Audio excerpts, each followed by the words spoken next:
नमस्कार, मैं प्रभा देशलहरे प्रभात टीवी में आपका स्वागत है। बीजेपी प्रवक्ता के चौहान से प्रभात टीवी के चैनल हेड ने घोषणा पत्र के साथ कांग्रेस प्रवक्ता द्वारा लगाए गए एमएमएस जारी के आरोप और कई मुद्दों को लेकर बेबाक सवाल किए, जिसे बीजेपी प्रवक्ता ने क्या जवाब दिया, सुनने लायक है। आज मेरे साथ के चौहान जी हैं, जो बीजेपी के प्रवक्ता हैं। जो घोषणा पत्र बना, कांग्रेस के घोषणा पत्र, बीजेपी के घोषणा पत्र, और जो अभी एक कल वायरल हुआ विधायक जो आरोप लगाए देवेंद्र यादव ने कि बीजेपी जीतने के लिए कुछ भी कर रही है, और मोदी के आने से क्या प्रभाव पड़ा पूरे प्रदेश में चुनाव को लेकर, इसी सब विषय को लेकर, तीनों विषय को लेकर हम छूने की कोशिश करेंगे और जानने की कोशिश करेंगे के एस चौहान जी से कि आखिर ये तीनों का लाभ, नफा, नुकसान क्या होगा। सर, सबसे पहले प्रभात टीवी में आपका स्वागत है। सर, ये बताएंगे कि घोषणा पत्र ऐसा लग रहा है कि कांग्रेस की 2 कॉपी हो गई है, आम जनता भी कह रही है। आप क्या मानते हैं कि 2 कॉपी है क्या? वो 2 कॉपी कैसे हो जाएगी? पहले हमारा घोषणा पत्र आया, फिर उनका घोषणा पत्र आया। कई घोषणा पत्र जो हुए थे, कई सारे उसी का एक हमारे घोषणा पत्र में प्रभात जी, हमारा घोषणा पत्र जो है वो 4 आदमी या 4 पदाधिकारी एक कमरे में बैठ के नहीं बनाए हैं, या किसी के घोषणा पत्र को देख के नहीं बनाए हैं। हमारे घोषणा पत्र की जो कार्रवाई है, वो प्रक्रिया है, वो आज से 2-3 महीने पहले चालू हो गई थी। लगभग 2 लाख लोगों से सुझाव मांगे गए, सुझाव पत्र में आया। उन 2 लाख लोगों के सुझाव के हिसाब से हमने अपना घोषणा पत्र तैयार किया हुआ है।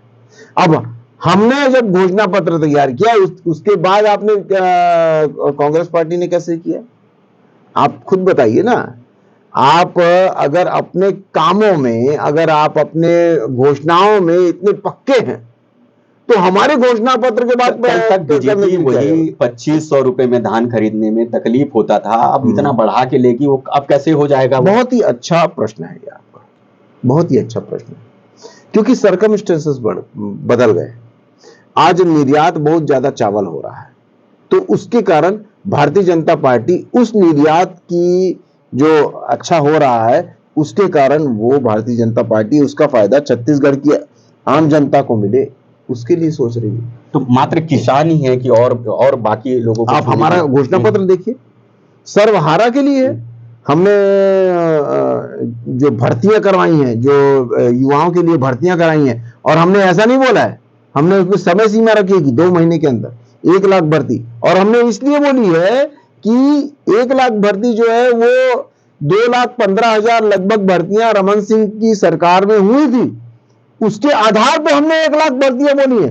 वरना पिछली सरकार की आप देख लीजिए कितनी भर्तियां हुई, कुछ नहीं हुई है, और जो भर्तियां हुई है वो भ्रष्टाचार के भेंट चढ़ी हुई है। बेरोजगारी भत्ते को लेकर भी कोई बड़ा? बेरोजगारी भत्ते, आप लोग बताइए कि बेरोजगारी भत्ते को कांग्रेस पार्टी ने क्या किया? 18 लाख युवा का रजिस्टर्ड 18 लाख, 10 लाख युवाओं का आपने घोषणा पत्र में वादा किया। आपने 1,16,373 लोगों को दिया, और उसके बाद भी कब दिया? 5 साल का नहीं दिया, तो आपने दिया 4.5 साल के बाद। कि बेरोजगारी भत्ता के लिए हमने एकदम खुला रखेंगे आए, और ये बहुत अच्छा सवाल है, क्योंकि हम मजबूर नहीं, मजबूत बनाना चाहते हैं। हमने जो आगे जो बच्चे जो अपना काम धंधा करना चाहते हैं और आगे बढ़ के काम करना चाहते हैं, तो उनके लिए हमने उनका जो लोन की व्यवस्था है वो करवाई है, और अतिरिक्त और लोन मिलेगा, सब्सिडी मिलेगी, उसमें हम लोग का ज्यादा ध्यान है। शिक्षण और प्रशिक्षण से आदमी को रोजगार भत्ता से ज्यादा जरूरी है रोजगार देना। आप लोग तो चीखते थे कि रोजगार भत्ता सबको नहीं मिल रहा, सबको नहीं। अरे भाई, आपने जब आपने कर दिया, आपने जब कर दिया, घोषणा कर दी, तो आप दोगे ही नहीं 4.5 साल तक, और 4.5 साल के बाद 10 लाख 18 लाख युवा, 10 लाख का घोषणा, और 1,16,000 को दोगे, तो ये ऐसा नहीं होता है ना। तो आप लोग को तो कम से कम एक रास्ता बनाने चाहिए कि भाई हम बोल रहे हैं, किसी के ऊपर आरोप लगा रहे हैं। विपक्ष का काम ये होता है, विपक्ष का काम ये होता है, जब आएगा तो विपक्ष बोलने का काम करेगा। विपक्ष का काम ये होता है कि जनता की आवाज उठाना। जो जनता से वादा किया गया है, उस वादे के खिलाफ जो वादा खिलाफी कर गई है, तो उसके खिलाफ खड़े होना और अपनी मांगों को पूर्ण कराना, ये विपक्ष का है। बीजेपी चुनाव जीतने के लिए किसी का भी चरित्र हत्या कर रही है, एमएमएस बना रही है, ऐसा आरोप भिलाई विधायक ने लगाया। देखिए, आप लोग ऐसा ही करते हैं क्या चुनाव जीतने के लिए? देखिए, जो जैसी करनी वैसी भरनी। अगर आप इस टाइप की चीजों में संलग्न ही नहीं होते तो ऐसे इस टाइप के एमएमएस आते नहीं, और एमएमएस आ रहे हैं तो वो निराधार तो नहीं हो सकते।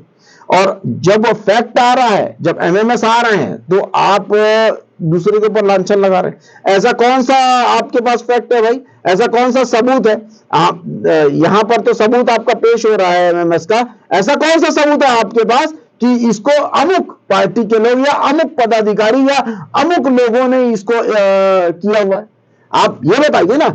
फैक्ट आपका आपका आया हुआ है, आप बिना बिना आधार के फैक्ट आप बोल रहे हैं कि हमारा फैक्ट है, उसको पेश करिए। जब आपकी चीजें आई हुई है सामने, उसको आप मान नहीं रहे हो, और उसको मान रहे हो जिसकी कोई चीज आई ही नहीं है। ये कैसे बोल सकते हैं भारतीय जनता पार्टी के कार्यकर्ता या पदाधिकारी ऐसा कर रहे हैं? बताइए आप मेरे को, क्या आधार है?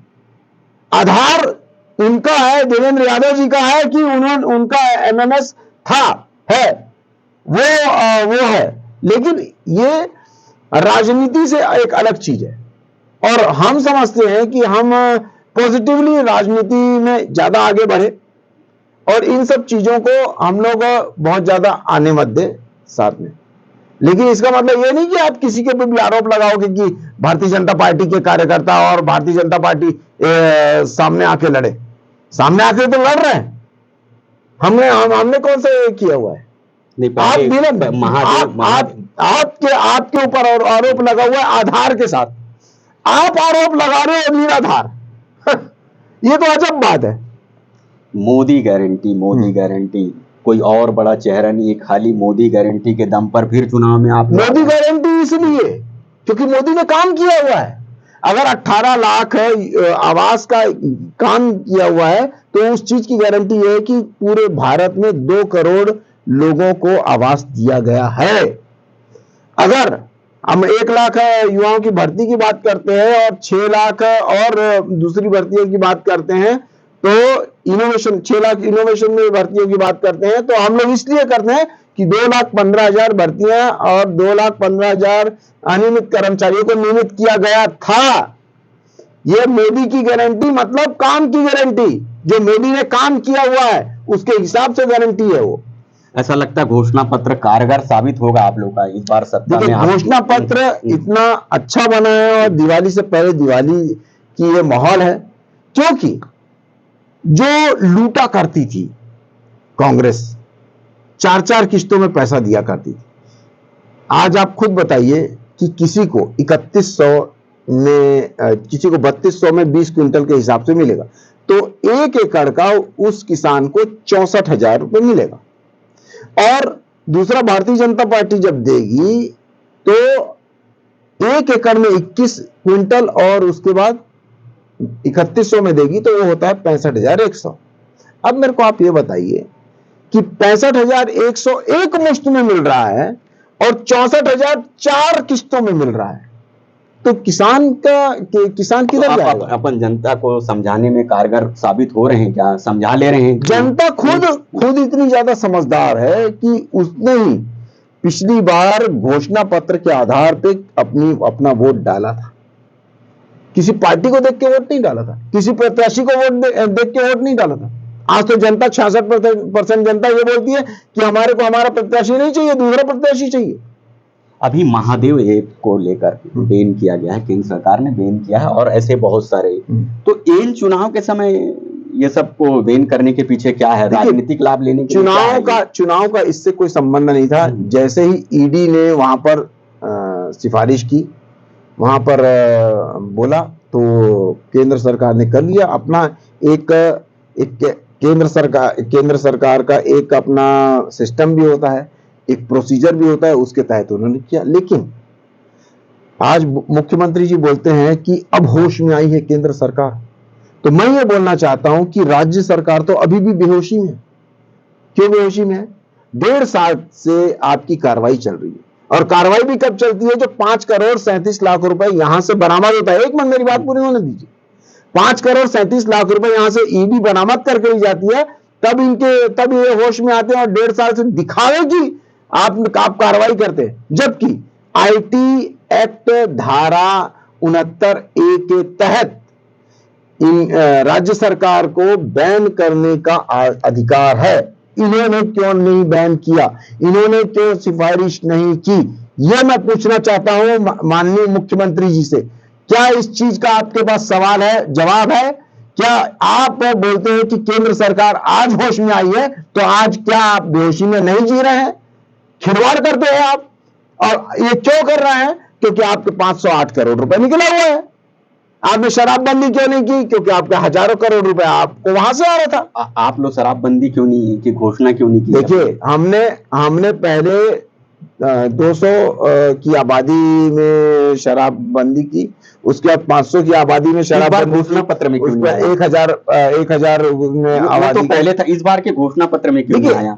देखिए, इस बार जो घोषणा पत्र बना है उसमें सबसे बड़ा इंपॉर्टेंट जो पॉइंट था वो था सुझाव। जैसे जैसे मिलता किसी जनता का सुझाव है कि शराब दुकान बंद होना होगा ना, तो फिर क्यों नहीं हुआ? मिला होगा ना, क्यों नहीं मिला होगा? मिला होगा, लेकिन उससे ज्यादा हो सकता है कि जनता को वो पसंद हो, क्योंकि